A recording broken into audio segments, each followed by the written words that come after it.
It was just another quiet Tuesday night in downtown Atlanta, or at least that's what Officer Thomas Parker thought as he cruised down Martin Luther King Jr. Boulevard in his patrol car. The streetlights cast long shadows on the empty sidewalks, and the autumn breeze carried the faint sounds of distant traffic. He'd been on the force for 8 years, and nights like these had become as routine as his morning coffee. That's when he spotted her, a woman in a navy blue cleaning uniform, walking with quick steps, her shoulders hunched against the cool night air. She was carrying a worn backpack and what looked like a lunch bag. Something about her made Officer Parker slow his patrol car. Maybe it was the way she kept looking over her shoulder, or perhaps it was just his instinct after years on the job. Whatever it was, he decided to stop and question her. He flipped on his lights, pulled over to the curb, and stepped out of his vehicle. The woman stopped walking, clutching her bags closer. The look in her eyes, a mix of exhaustion and worry, should have told him something, but he chose to ignore it. "Ma'am, I need to see some identification," he called out, his hand resting casually on his belt. His voice echoed off the brick buildings lining the street. The woman took a small step back. "Sir, I just finished my work." "I clean offices in the Hamilton building," she explained, her voice carrying a distinct West African accent.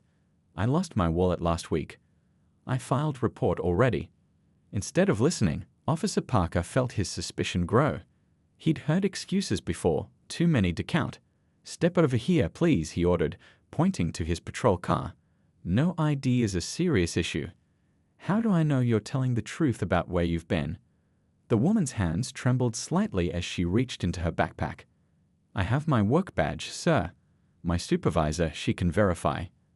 "I said step over here," Parker interrupted, his voice growing harder. He didn't notice how his tone made her flinch, didn't see how his aggressive stance made other late-night workers across the street slow down and take notice. She moved toward the patrol car, her work shoes making soft sounds against the pavement.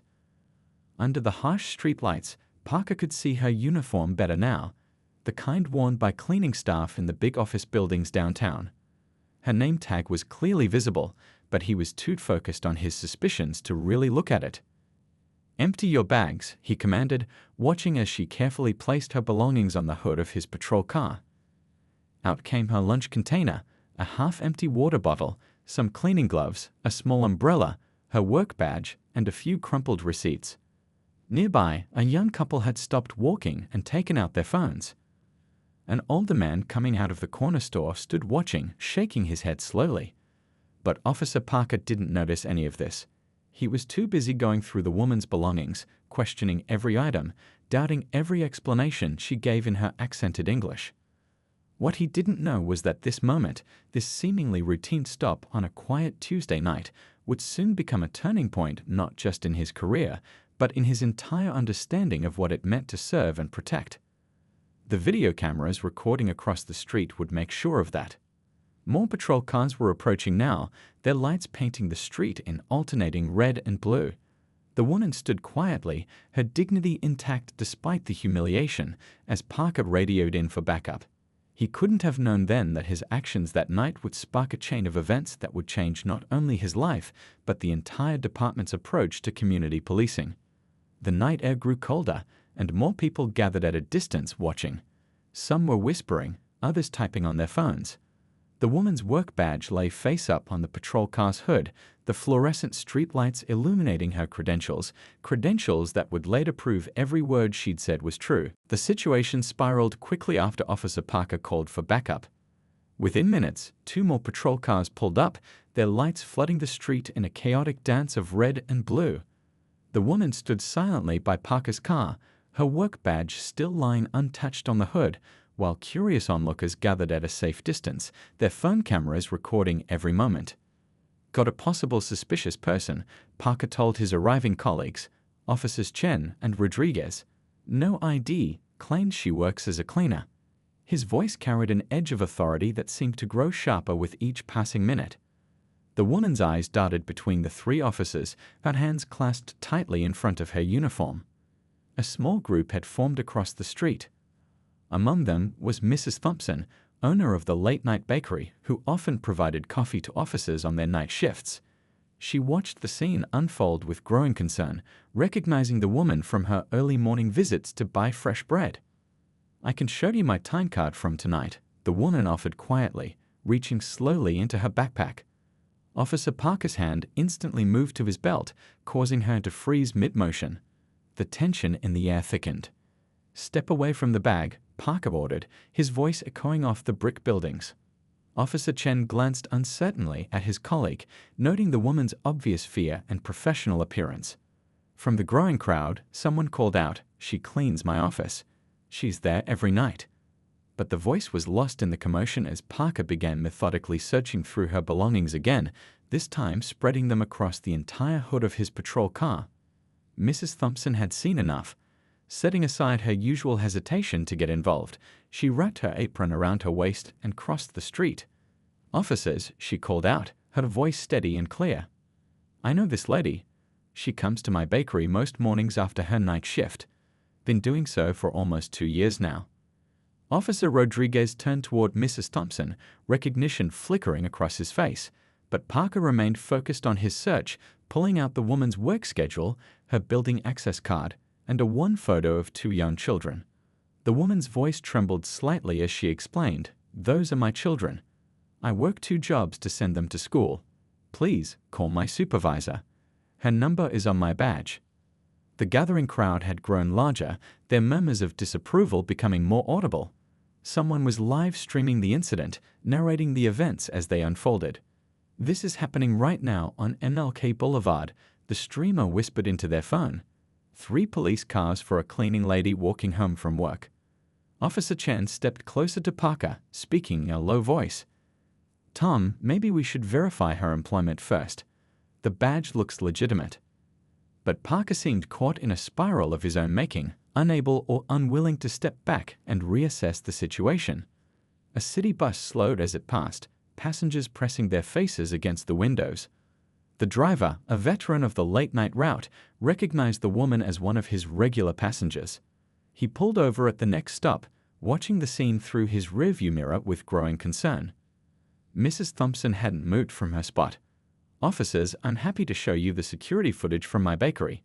She comes in almost every morning around 5, still in her uniform. Always polite, always tired from working all night." The woman stood there, maintaining her dignity despite the humiliation of having her life spread across a police car hood for all to see. Her work badge caught the streetlight, the building's logo clearly visible, the same logo that appeared on the tower just 2 blocks away. The night air carried the distant sound of more sirens, and the crowd's phones lit up their faces like fireflies. What had started as a routine stop was quickly becoming something much bigger, something that would soon force Officer Parker to confront his own prejudices and assumptions in ways he never expected. Little did anyone know that among the bystanders was a member of the city council who had stopped for Mrs. Thompson's famous late-night pastries.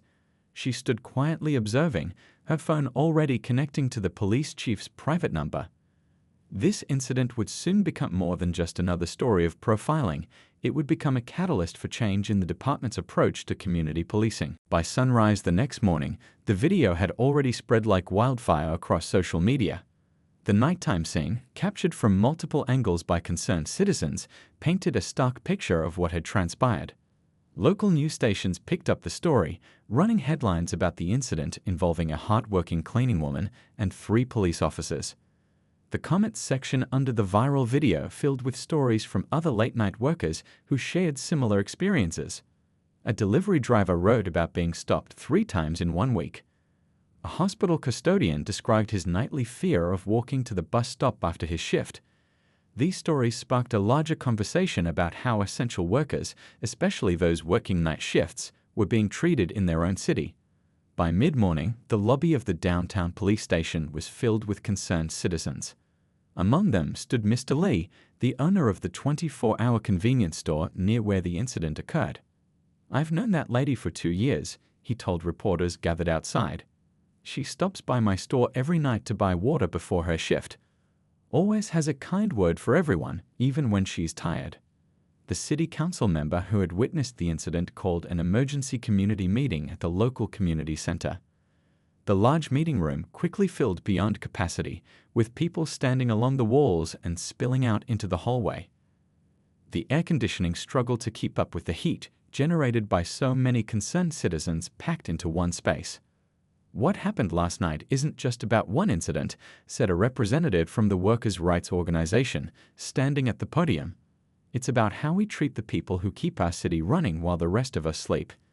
The people who clean our offices, stock our stores, and care for us sick through the night." In the back of the room, Officer Rodriguez sat in civilian clothes, listening intently. He had come off duty, wanting to understand the community's perspective. The words he heard made him think about his own mother, who had worked night shifts cleaning offices when he was young. He remembered her stories about walking home in the dark, always afraid of being stopped, always carrying extra papers to prove she belonged there. Meanwhile, at the Hamilton building where the woman worked, her co-workers had organized a peaceful gathering during their lunch break. They held signs reading, "Night shift workers deserve respect," and "We are essential, not suspicious."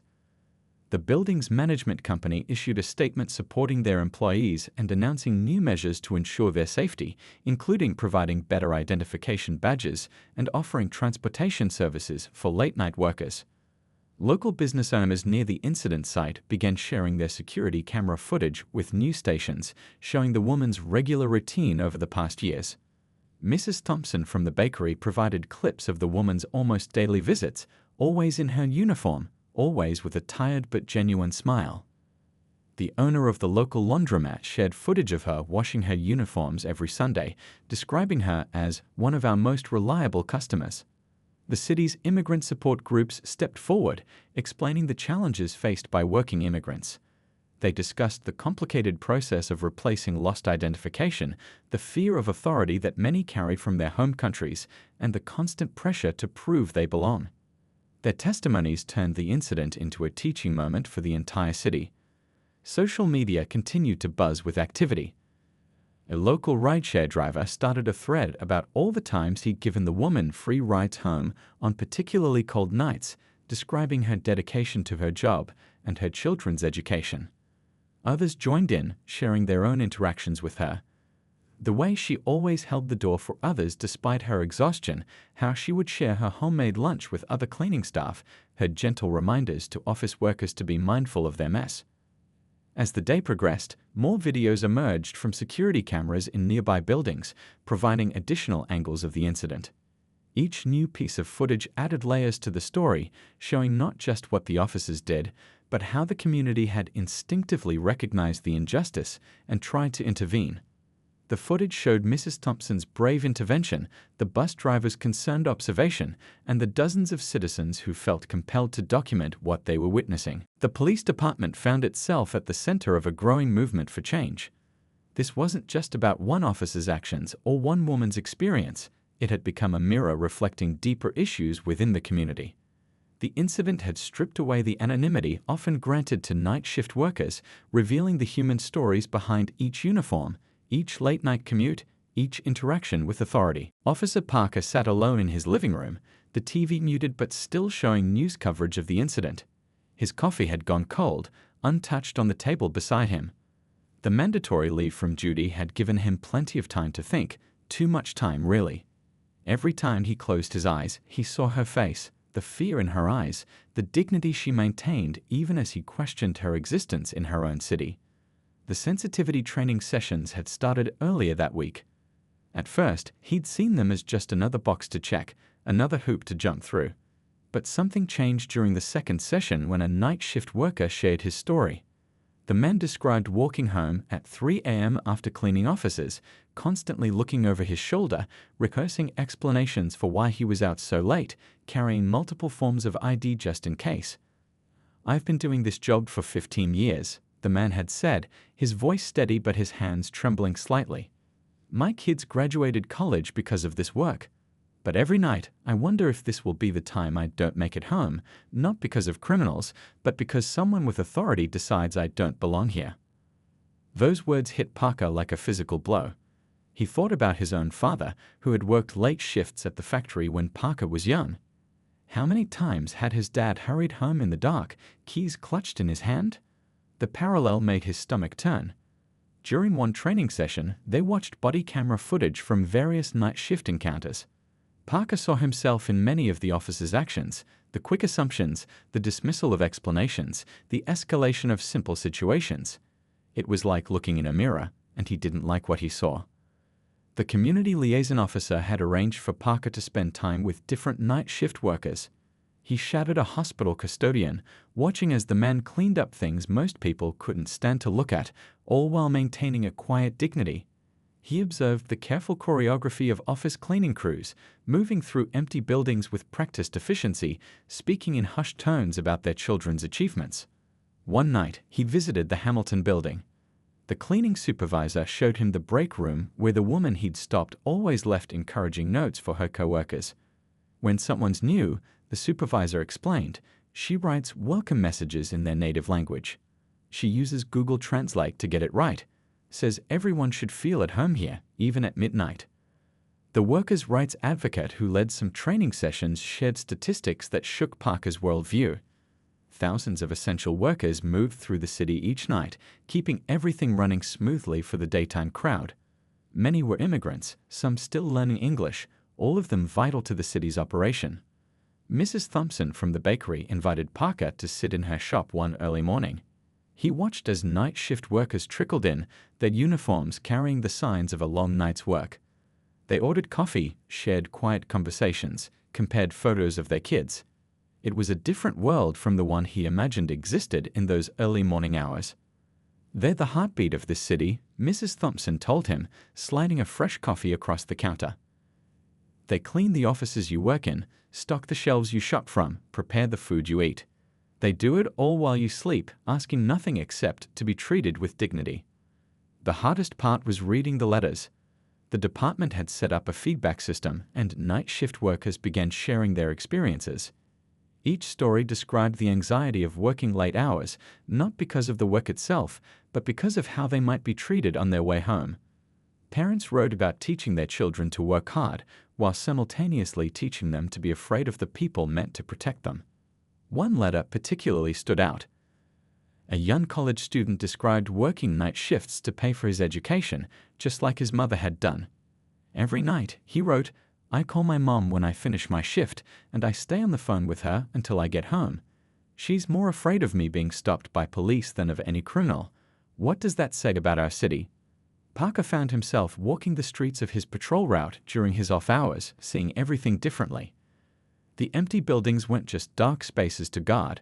They were workplaces for thousands of invisible essential workers. Every passing bus carried people heading to or from these vital night shifts. The city had a whole other life he'd never truly seen before, too busy enforcing his own assumptions to notice the reality. The community center's small meeting room felt even smaller as Officer Parker waited, his hands wrapped tightly around a paper cup of water. The community mediator, a gentle-voiced woman with graying hair, had arranged this meeting after weeks of preparation. Through the window, he could see the late afternoon sun casting long shadows across the parking lot. "She's agreed to meet with you," the mediator had told him earlier. "Not because she has to, but because she believes in second chances." Those words had kept Parker awake the previous night, wondering if he deserved such grace. When she walked in, Parker almost didn't recognize her. Outside of her cleaning uniform, wearing a colorful traditional dress, she carried herself with a quiet confidence that made him realize how much his previous assumptions had blinded him. The mediator gestured for everyone to sit at the small round table. "Before we begin," the mediator said softly, "remember that we're here to listen and understand each other." She nodded encouragingly at the woman, who took a deep breath before speaking. "I want to tell you about my home," she began, her accent carrying the warmth of her native country. "I was a teacher there, teaching young children mathematics. But when the political situation became dangerous, I had to leave everything behind." Her hands smoothed invisible wrinkles from her dress as she spoke. Parker listened as she described arriving in America with 2 suitcases and endless hope. How she'd taken the night cleaning job because it paid slightly more than daytime shifts. How she worked extra hours to send money home to her elderly parents while saving for her children's education. "Every night when I clean those offices," she continued, "I imagine my children sitting at those desks someday. My daughter wants to be a doctor. my son, an engineer. She pulled out her phone, showing Parker photos of 2 smiling children in school uniforms. "The night you stopped me," her voice wavered slightly. "I had just finished a double shift. Someone had called in sick, and I covered their floors too. I was so tired, but proud, because that extra shift meant I could buy my daughter the scientific calculator she needed."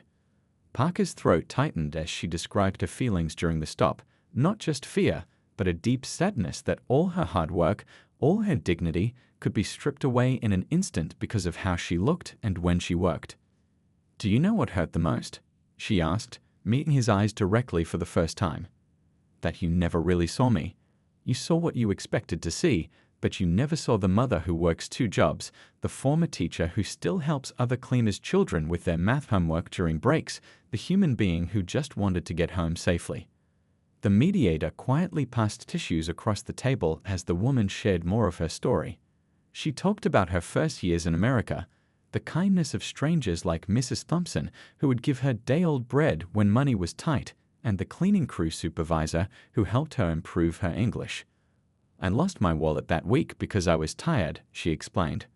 "I had worked 14 days straight because another cleaner was sick. The wallet slipped out while I was riding the bus. I had already applied for a replacement ID, paid the fees I could barely afford, but these things take time." Parker found himself sharing too, about his father's factory work, about the assumptions he carried throughout his career without examining them, about the shame he now felt. "I forgot that behind every face there's a story," he admitted. "I forgot that my job was to protect and serve everyone, not just the people I saw during daylight hours." They talked about her children's dreams, about her own hope of returning to teaching someday. She showed him a certificate from her English classes, proudly pointing out her perfect attendance. Parker learned that she helped new immigrants navigate the city's systems, translating documents and explaining procedures she had already mastered. As the meeting drew to a close, she pulled out one more photo, a group picture of the entire night cleaning crew from the Hamilton building. "These are my American family," she explained. "Every person here has a story like mine. Every person here deserves to walk home without fear." The setting sun painted the room in soft orange light as they stood to leave. The mediator smiled softly, watching as something shifted between them, not friendship exactly, but understanding. A bridge being built over a gulf that had once seemed uncrossable. 6 months later, the police department's night shift briefing room looked different. Officer Parker stood at the front, addressing a group of new officers, but the usual shift updates were replaced by something more meaningful. On the walls hung photos of night shift workers, hospital cleaners, security guards, delivery drivers, all with their stories displayed beneath their images.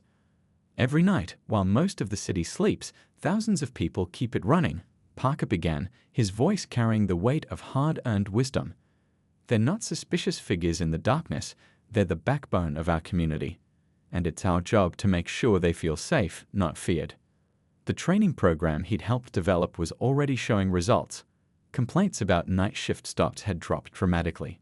Instead, officers were learning to recognize the patterns of the night shift workers, the bus routes they took, the uniforms they wore, the legitimate reasons they carried multiple bags or walked through empty streets. In the Hamilton building, things had changed too. The cleaning crew now wore improved ID badges with built-in safety features, thanks to a new company policy. The building management had installed better lighting in the parking areas and coordinated with local police to understand the workers' schedules. The woman from that night had become an unexpected partner in building bridges between the police and the immigrant community. She didn't do it for recognition or praise, but because she believed in the power of understanding.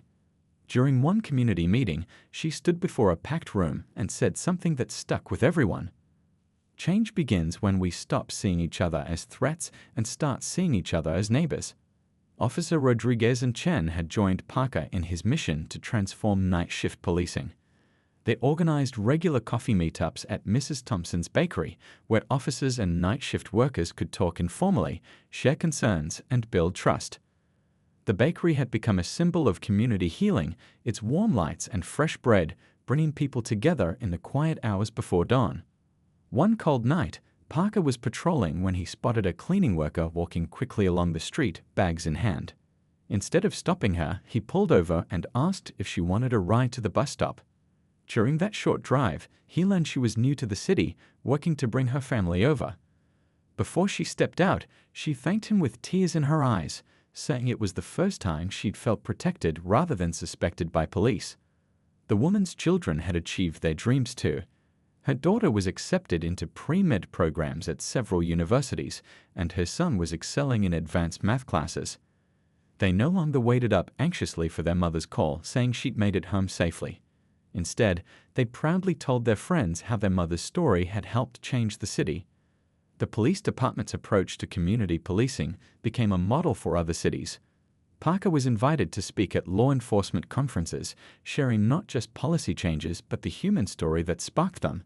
He always began his presentations with a simple truth.